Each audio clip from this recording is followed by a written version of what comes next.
Porque dentro do nosso roteirinho aqui, o pastor tratou o caso de um homem que ele decidiu fazer um pacto e deu muito errado. Eu queria que o pastor contasse essa história e até alertasse o pessoal sobre pactos. Pode falar, pastor. Então, tem pessoas que, lá no Paraguai, por exemplo, tem pessoas que fazem pacto com uma tal de... Quer dizer, é o demônio mais pesado que atua lá no Paraguai. Que tem outros nomes em outros países, em outros lugares, vai mudando, né? Só os nomes. E esse homem, ele decidiu chamar Satanás para um pacto para a vida dele melhorar, prosperar. Um pequeno empresário, que as coisas não estavam andando bem, só que ele trabalhava aonde vendia os caixões. Ih, rapaz. Entendeu? E ele... né? Então quer dizer que não estava morrendo muita gente, né? Ou a concorrente estava melhor do que ele, né? E aí ele resolveu fazer um pacto. O que aconteceu? Chamou os demônios. Chamou Satanás, literalmente.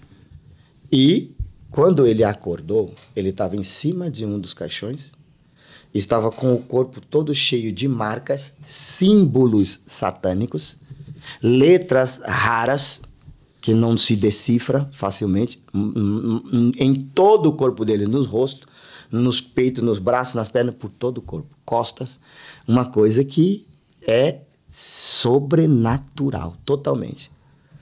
E para esse homem ser liberto e curado foi algo muito difícil, foi uma guerra muito grande. Tem pessoas que fazem pacto com demônios, não sabem a dimensão do que pode desencadear aquilo ali e levar a pessoa à loucura, a desgraça, que é perca de bens, de famílias, etc. E pode amaldiçoar gerações futuras dele. Porque muitas coisas que aconteceram nas nossas vidas, nas vidas das pessoas, já vêm lá de trás. Entendeu? De ancestrais que fizeram pactos, direto, ou como você disse, indiretamente. Consciente ou inconsciente. Hoje em dia... Já modernizou a tábua da Ouija, né? A tábua Ouija. Tábua Ouija. Então, já modernizou demais. Até na internet tem joguinhos, brincadeirinhas que parecem ser infantil e é coisa séria. Orei por crianças que estavam totalmente perturbadas depois de ser chamado por amiguinhos para brincar com isso daí, entendeu? Então, é muito perigoso. E existem... pactos feitos com... Olha, umas meninas resolveram... Olha só para você ver, parece que não tem nada a ver e não tem sentido. Fizeram um pacto, parece que eram 6 meninas. Fizeram um pacto com a Shakira. Fizeram conjuros, invocaram e falaram o que deu para fama a Shakira e que tal, e que não sei o que na vida dela. E fizeram um pacto.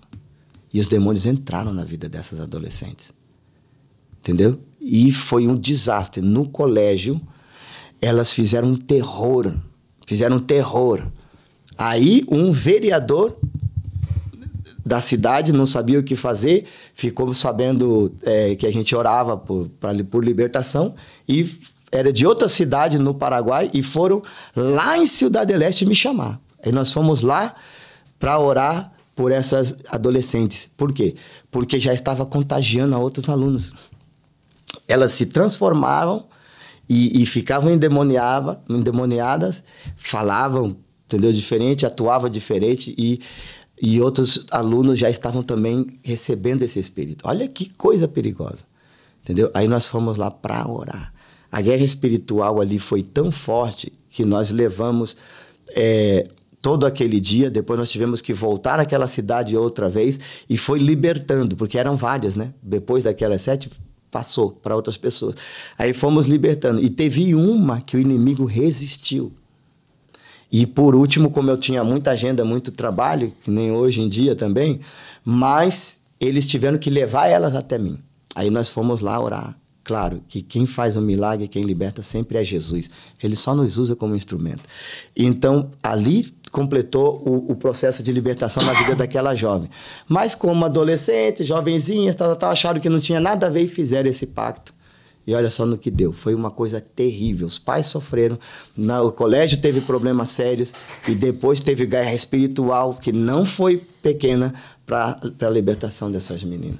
Então, tem pessoas que sofrem quando fazem pactos, e esses pactos levam a pessoa a se enfermar com doenças gravíssimas, entendeu?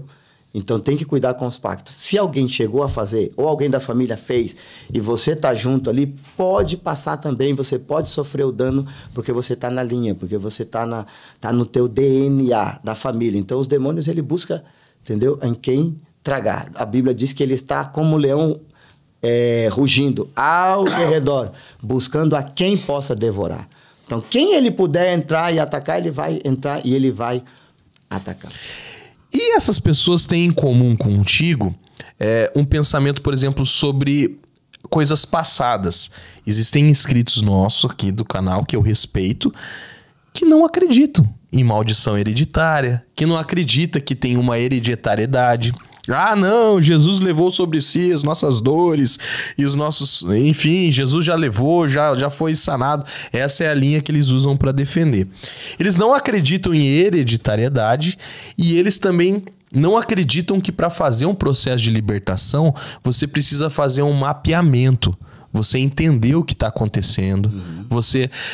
O que o pastor pode falar sobre isso? É importante esse mapeamento espiritual para uma libertação total e completa?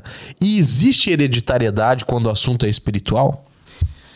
Então, vamos por partes. A hereditariedade existe por quê? Porque são maldição hereditária. Deus diz que visita a maldade dos pais nos filhos até a 3ª e 4ª geração daqueles que o aborrecem. A maldição, olha só como a Bíblia fala, a maldição sem causa não encontra guarida, não encontra repouso. Então, tem nos seus ancestrais, tem pessoas que com maldição hereditária, que se envolveram com demônios, que se envolveram com suicídio, que se envolveram com coisas ocultas, enfim. Esses espíritos vão passar para a próxima geração. É aquilo que Jesus falou. Essa casta, este gênero de demônio, geracional. Jesus falou. Então não vão acreditar em Jesus? Então não tem a fé genuína. Então esse gênero, geração, só sai com jejum e oração. Entendeu? Quer dizer que são demônios que criaram força, que já destruíram famílias no passado, casamentos, e agora vem destruindo. Tem famílias que todos se separam. Pai e mãe separam, entendeu? Os filhos separam, todos separam, e vão vindo isso daí. É uma maldição. Tem outros que o pai não separou, a mãe também não, mas o filho separou. Por quê? Porque a maldição sem causa não encontra repouso. Os pais vigiaram. Os pais não cederam aos pecados sensuais dessas coisas que podem interferir demônios nessa área. Mas esse filho não vigiou. E aí o que acontece? O demônio entra para destruir o casamento dele.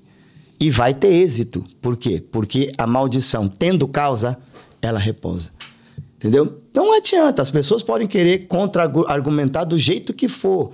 Mas a Bíblia é a palavra de Deus, e Deus é Deus, e Jesus é o caminho, a verdade e a vida. Se Jesus disse que existe gêneros de demônio geracional, vai na língua portuguesa e vai estudar sobre isso daí, você vai ver. Lê o versículo, coloca no Google, pede pro IA, faz o que for, você vai ver que é geracional. Entendeu? Então, existe e acontece.